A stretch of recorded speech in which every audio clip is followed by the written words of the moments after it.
Mitterer. And I'm Laverne, and welcome to Cooking Crave. Today we are going to be doing a submitted recipe from one of our viewers.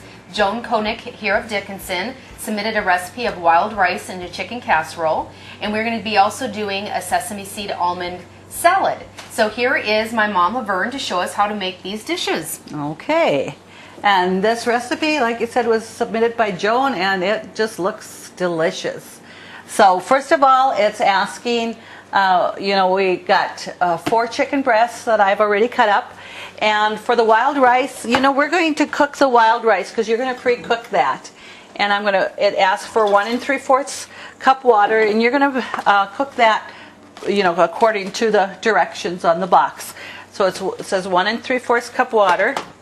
And I'm going to use a little bit bigger casserole dish or a kettle, because this way, when the chicken is done, and we can mix it all in a kettle and not have to make another bowl dirty. Okay. And we can put it in our casserole. So it says to put 1 3/4 cup water, and you want to put the seasoning in there. It looks like I need a scissor. Excuse me here. And we'll open that. Now is this is the fast cooking rice that you've purchased here? Yes, it says Uncle Ben's long grain wild rice, and it's the fast cooking. And they do have some other flavors out there too with, the Uncle Ben's, fast cooking rice. And this is just, the recipe calls for the wild rice and long grain, so that's what I purchased. But I think you could certainly, use some of the other flavorings just to add a different zest to your recipe. All right, sounds good. So it asks for that, and then it says it asks for a tablespoon of margarine or butter or olive oil, and it's optional. You don't have to use that if you don't want to. So you just put that in there and let it come to a boil. And then we'll just turn that down, and it says to simmer for about 5 minutes, and then we'll just set it aside so that all the water absorbs. Okay. So when you mix it in there. So I'm going to just turn that heat down a little bit, and we're going to start now with our chicken, and we're going to add just a little bit of oil into our pan.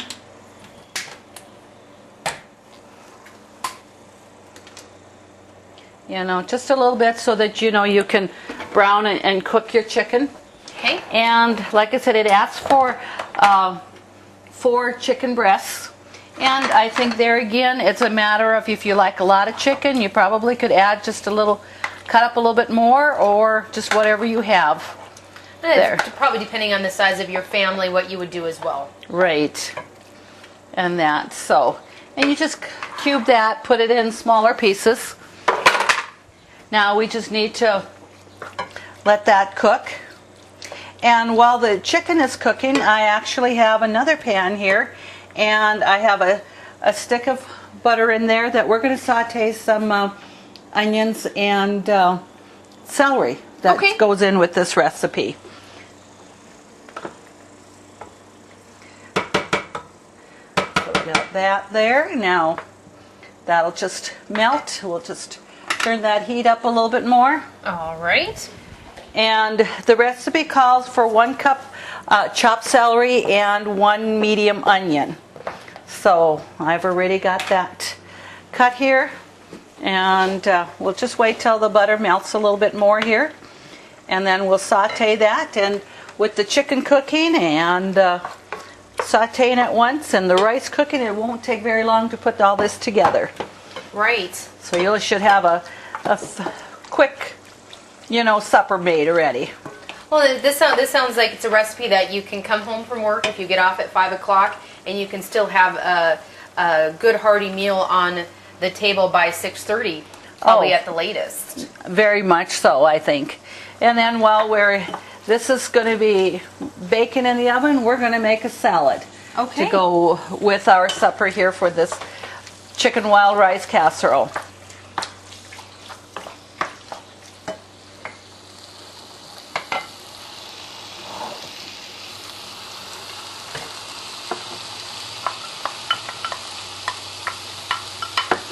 And we just want to saute that just till it's nice and, you know, just a little bit crisp in there, not completely cooked.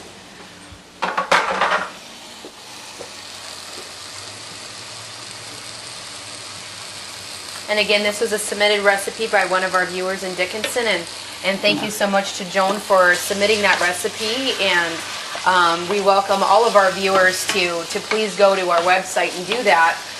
We enjoy looking at the recipes and deciding, you know, what would work well together and bringing them to you on the show. Right.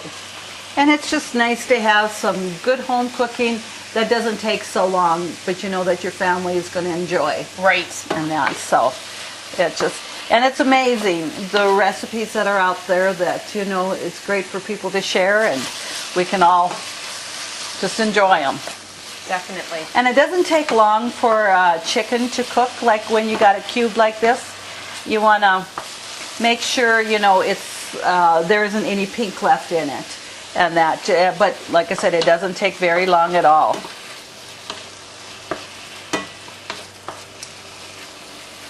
And this is something, once the chicken's cooked and the rice is made, this is something that we're going to bake as well? We put it in, bake it in the oven for 30 minutes, so it's not very long. Okay. And that, so. This is probably something that would be easy to make, even like if you were at home on lunchtime and you wanted to use a time bake on your oven. Oh, I think so. That would, you know, to make it, you know, beforehand, and then when you're baking it, you just allow maybe 5-10 more minutes, just because it's cold, because you're going to have it in the fridge. Right. So.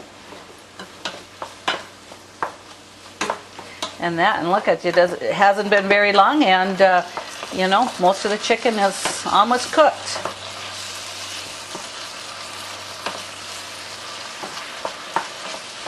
And then it asks for a can of cream of mushroom soup and a can of cream of chicken soup. Okay. Yeah, so. So most, again, the ingredients in this recipe is something that pretty much you probably have in your own fridge or cupboard. Right, yes. And there's not any unusual spices or anything that you have, you know, pre-buy or whatever that you may not have. Everything is just very simple. Yeah, everything's cooking up really well there. Yep.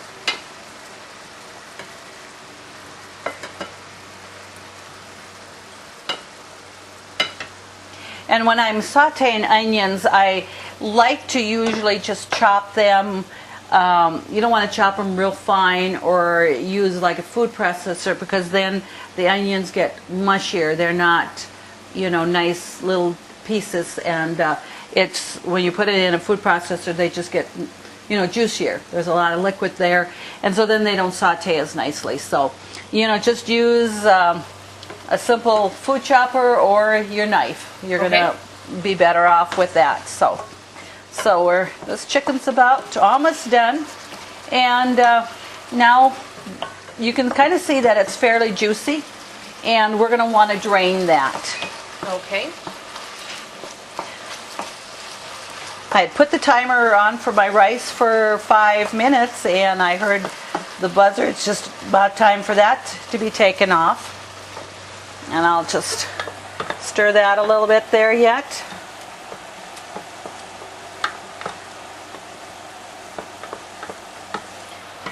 In fact, I'll just turn the heat down, or actually turn it off, because we don't need that on anymore.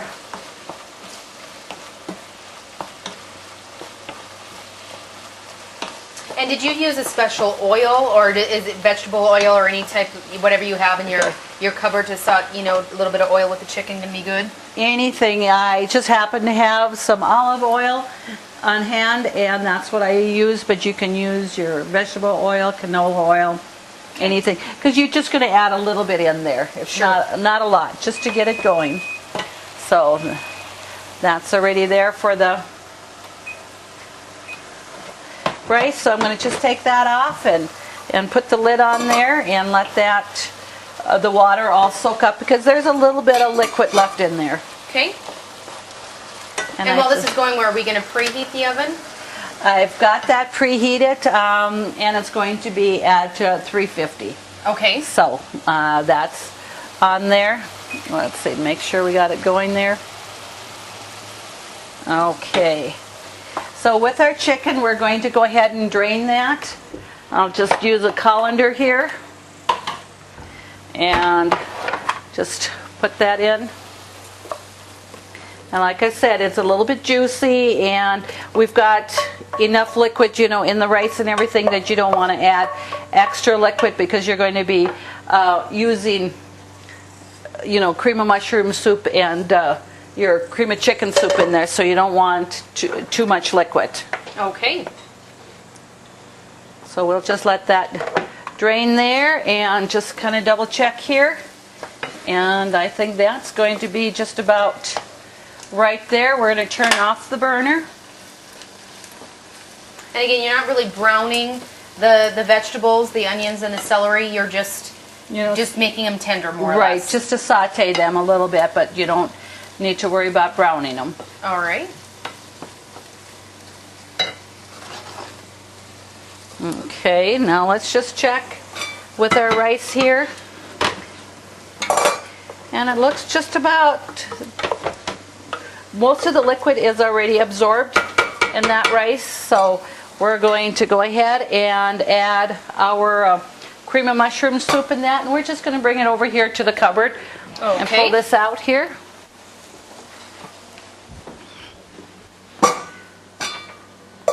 And the recipe, you know, the recipe doesn't even call for extra pepper and salt, but if you do want to add a little pepper just for taste, you certainly could. But it doesn't even ask for any extra seasonings, because you've got that all in your already your rice, and you know you're going to have salt and all that extra is coming in from your soups. So sure. So we're going to add that. And again, this is a can of cream of mushroom soup and a cream of chicken soup. That's right.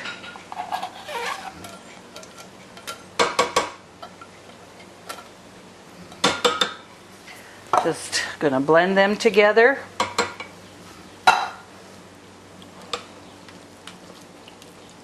It's smelling really good already. Yeah. That wild rice is really a good side dish. It's got really good flavoring in there, that Uncle Ben's wild rice. I always think rice, it makes such a hearty meal as well. Yep. You know, and it's quick too. So we just blended that in there. Now we're going to add our chicken. And like I said, that's why I like to start with a little bit bigger saucepan, and this way I don't need to be making extra kettles dirty or dishes. So. Sure. And we're going to go ahead and spray our casserole dish here, just lightly there.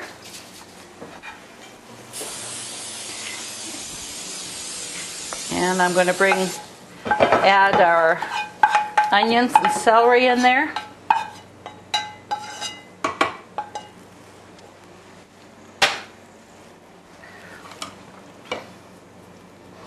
And just mix it well, and then all you have to do is pour it in your casserole, and like I said, bake it for about 30 minutes, and you're already done. All right. And you said at 350 degrees, was that it again? That's correct. Okay. Yeah. Was just double checking the recipe just to make sure I remembered it all.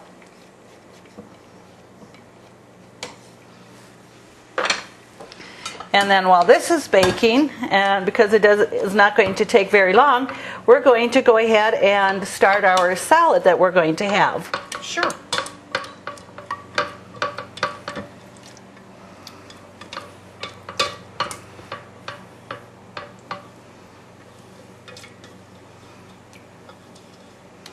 Okay. And you're going to put it in the oven uncovered. Okay. That's so. Okay, so we're going to just put that in there, and you know it says a 9 by 13 pan, so we're going to set the timer for 30 minutes. Now this here recipe for our salad, it's called the sesame almond romaine salad. Okay. You know, and we're going to saute some or brown some almonds in there and some sesame seeds and some romaine noodles. So we're not going to use the seasoning out of the packet, but we're going to you know, use just the romaine noodles. And it's in brown, it's in butter and a little bit of sugar, and that coats your noodles and your almonds and that so that it stays crisper in a salad, doesn't get soggy. So okay.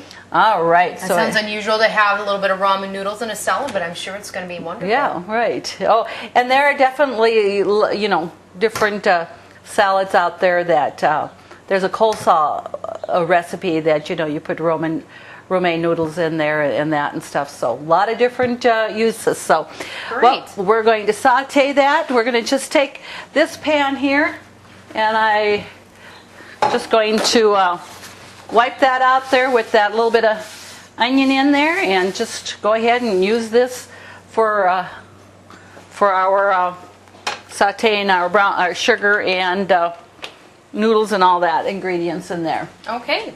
Okay, and we do need a stick of butter. Okay. So we'll get that.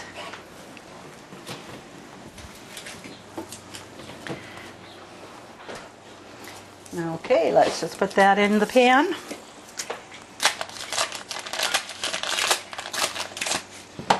Okay, start letting that melt.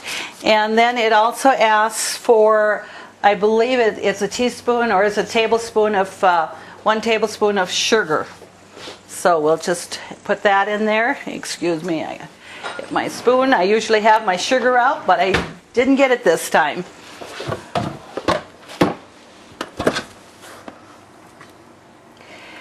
And this can burn quite easily, so you want to make sure you're stirring that constantly and that it does not scorch. Okay. Is that something pretty? That's pretty true with anytime you're cooking with butter, though, isn't it? Butter and sugar, yes. You know, that will scorch easily.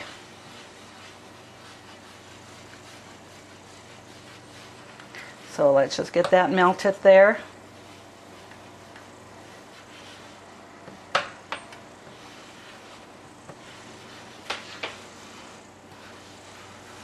And when I'm doing anything like with sauteing with sugar or whatever, a Teflon pan really works the best because that doesn't burn very easily. It, you know, stainless steel is great, but when it comes to something like this, you know, I find that it burns easier. So, does it matter when you're using? If you would happen just to have a stainless steel, does it stick more?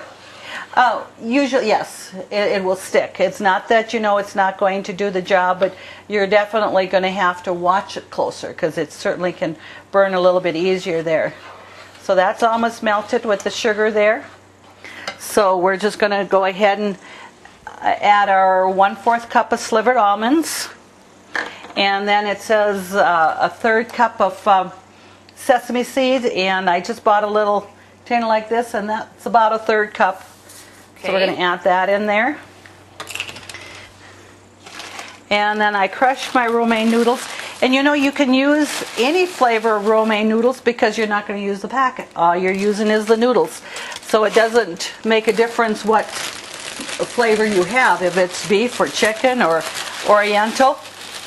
Because you're not using the packet, you don't have to worry that you don't have the right one in there. And you can certainly save that packet of flavoring for something else down the road. Sure.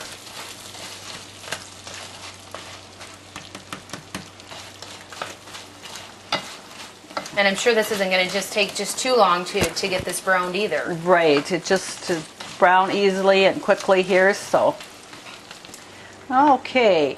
It's been about 6 minutes that we've been browning this just on a lower heat, and it looks just quite nicely browned. So we're going to set that aside, and that there, just I'm going to let it cool down a little bit. So we'll leave it set over here, and we're going to come over here, and it asks for 2 bunches of romaine lettuce. So I already torn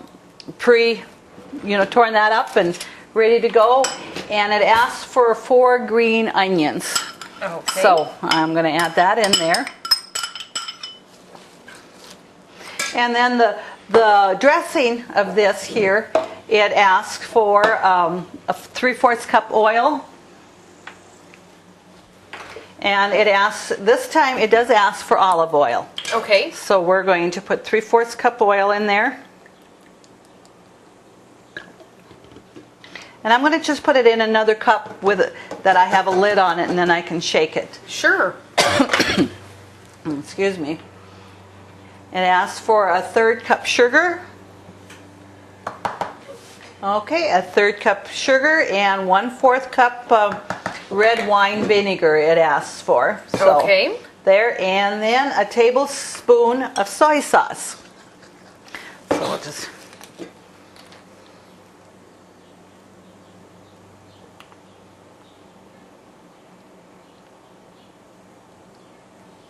Okay. And I think any brand of soy sauce is going to work. There, now I've got, all that in here together, so I'm just want to mix that up really well. Just shake it up. Sure. And that, and those noodles there, the crunchy, and that, it's just going to give the salad a nice crunchy, texture and a really good flavor. Anytime you have sesame seeds in there and almonds, it gives a nice crunchy texture and flavor, for your salad. So certainly. Now, being we did saute these in butter and sugar, does it kind of cure so that this wouldn't become soggy if you have leftovers? Basically, is that why we do that? Well, it's going to keep it. It's still, if you have it overnight in the fridge, it's going to get a little bit soggy, but not near as much when you're browning it. And anytime you coat something with with sugar and a little bit of butter, it really helps. So okay. So we're going to just be able to add that in here.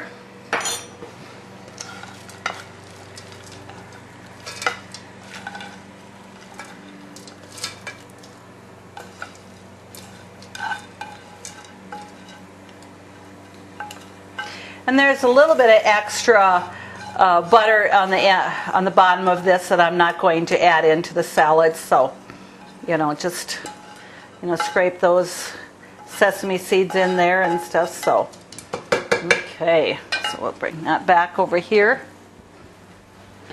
And I think what we're going to do is just wait just a little bit here to add the dressing until our chicken rice casserole is baked and that. So sounds good. All right. Okay. Okay. Yeah. The oven is beeping. Our timer is going off for our chicken casserole there. So okay. We'll just turn that off there and bring that out. Okay. Just set that there. Oh, that smells wonderful. Oh, it does. The spices coming out, I'm really sure, from nice texture there and everything. So, and I probably would let that set just a few minutes before you put it on the table and start eating, because that's really hot. Yes. And that. So while we're waiting for that just to cool just a few moments, let's put our dressing on our salad here. Okay. It does suggest putting the dressing on just before you're ready to, serve your salad. And this actually has made a lot of dressing as well. Yeah, we probably may not need all of this. This is quite a bit. So let's just kind of toss that here and see. But those noodles and all that, that's just a nice crunchy flavoring in that salad. And that, so. Okay, we'll just add a little bit more, but I think you can always add more, but you can't take it out. So that's right. So that's just going to make a nice accent to your salad for our, our casserole. So, okay. There we can just we'll take a little bit out and put it on a plate and just kind of show you, the finished product there. And I think again there you could just add more chicken if you'd like, or a little bit less if you'd like, depending upon your family size. And I think this would be a recipe that would be very easy to, double. Sure. And that, because something like that's very good there. So, and then you just serve a little salad on the side. And I think that would be a nice meal just to sit down after a long day's work. Right, and again, it wasn't a lengthy meal to prepare. Nope. Most of the time was in the oven, and something you can very easily do when you get home from work. Right, yes. And again, a casserole like that will heat up very easily, if you don't use it all for the one serving or whatever. So, hey, it's always nice to have leftovers. Okay. And that. So. Sounds good. And we'd like to thank our sponsor, the Workshop, as well, for being Consolidated sponsor. And to see these recipes, again, the wild rice casserole submitted by a Dickinson resident, Joan Koenig. Yes. And this sesame almond salad, please go to Consolidated's website, www.ctctel.com. And also that is where you could submit your recipe for us to make for you on Cooking Crave. Again, we'd like to thank you for joining us, and we'll see you next time. Thank you so much and have a great day. Thank you.